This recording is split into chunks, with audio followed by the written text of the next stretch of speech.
इस तस्वीर को गौर से देखिए। 2019 में पानी के दरमियान मौजूद पिलर्स दरिया में पानी की सतह को बता रहे हैं, जो अगले 2 साल में खुश्क होते होते कितना कम हो गया है।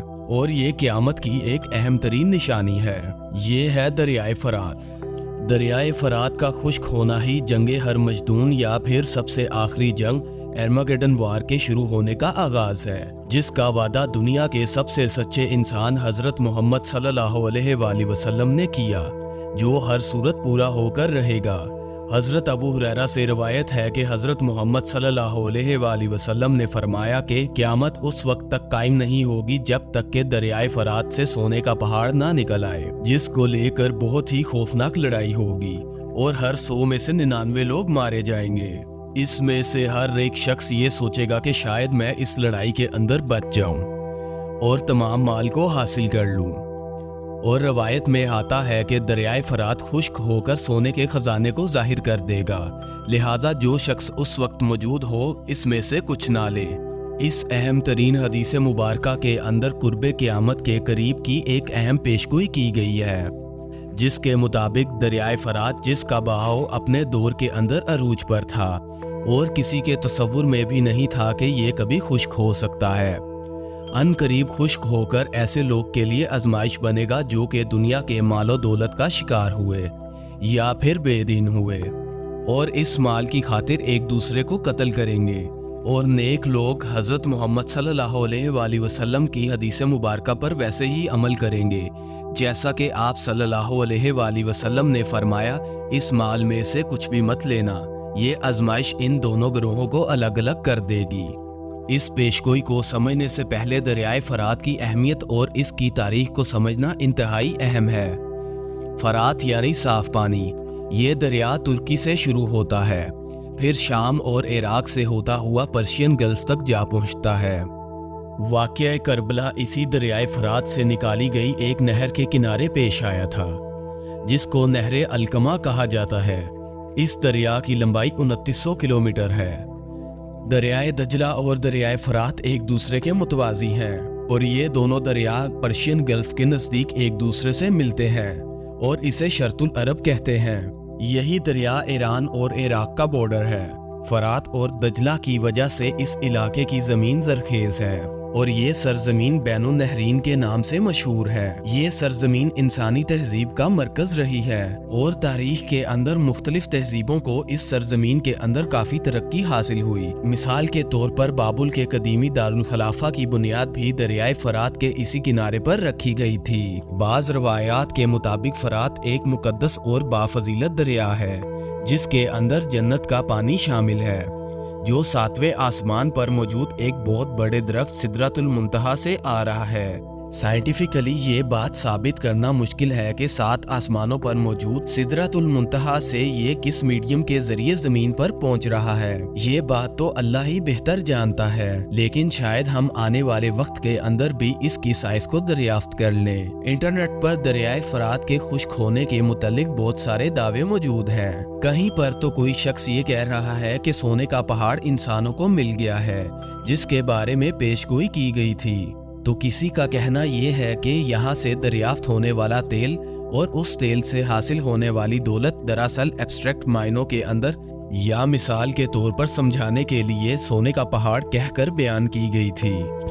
तो कोई दरियाए फरात के खुश्क होने वाले इलाकों से मिलने वाले इस पुरस्रार शहर को सोने के एक पहाड़ से तशबीह दे रहे हैं। जून 2022 को ये खबर आई कि इराक के अंदर इन्वायरमेंट की तब्दीली के 6 साल बाद दरियाए दजला के खुश्क होने से 3500 साल पुरानी एक बस्ती दरियाफ्त हुई है और माहिरीन आसार कदीमा के मुताबिक दरियाए दजला के खुश्क होने के बाद जाहिर होने वाली ये बस्ती 1275 से लेकर 1475 कबले मसीह के दरमियान कायम हुई थी। ये बस्ती ज़लज़ला आने की वजह से तबाह हुई थी। बाबुल इराक का ये शहर दुनिया का पहला मेट्रोपॉलिटन शहर था, लेकिन ये अब खंडरात बन चुका है। ये शहर बगदाद से 100 किलोमीटर दूर दरियाए फरात के किनारे पर वाक़या है। یہ انسانی تاریخ کا پہلا شہر تھا جس کی آبادی تقریباً 2 لاکھ تھی۔ 4000 سال قبل مسیح کی تحریروں کے اندر بھی اس شہر کا تذکرہ ملتا ہے۔ تورات کے مطابق حضرت آدم علیہ السلام بابل عراق کے اندر ہی رہتے تھے، لیکن جب قابیل نے حابیل کو قتل کیا تو قابیل اپنے اہل و احال کے ساتھ بھاگ کر بابل کے پہاڑوں میں چلا گیا، تو اس جگہ کا نام بابل پڑ گیا جس کے معنی جدائی کے ہیں۔ پھر حضرت ادریس علیہ السلام مبعوث ہوئے تو دوسری جانب قابیل کی اولاد بھی بڑھ گئی، تو اس نے پہاڑوں سے اتر کر بہت ہی فساد برپا کیا، لیکن اس کے اندر نیک لوگ بھی شامل ہو گئے۔ تو حضرت ادریس علیہ السلام نے اللہ سے یہ دعا کی کہ انہیں بھی ایک ایسی سرزمین عطا کرے جس کے اندر بابل کی سرزمین کی طرح ایک دریا بہتا ہو۔ مصر پہنچ کر ان لوگوں نے اس جگہ کا نام بیبلیون رکھا، جس کے معنی ہے اچھی جدائی۔ کچھ لوگ ان کھنڈرات کو سونے کے پہاڑ سے تشبیہ دیتے ہیں، جس کے مطابق یہ ماہرین آثار قدیمہ کے لیے سونے کے پہاڑ جیسا ہے، پر ایسا بالکل نہیں ہے۔ اس شہر کی دریافت ایک اہم کھوج تو ہے، پر اس کا حضرت محمد صلی اللہ علیہ وآلہ وسلم کی پیشگوئی سے کوئی تعلق نہیں ہے۔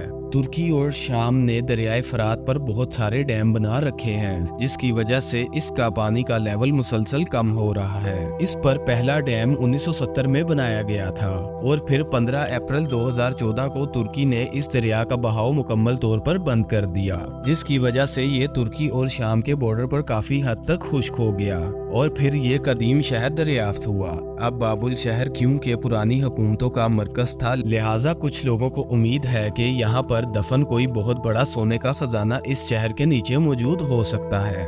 اس کے علاوہ اس شہر کے آس پاس بہت چھوٹی چھوٹی ایسی چٹانیں موجود ہیں جس کے اندر سونا کافی مقدار میں موجود ہے، جو کہ یہاں کے لوگ تھوڑی تھوڑی مقدار کے اندر نکالا کرتے تھے۔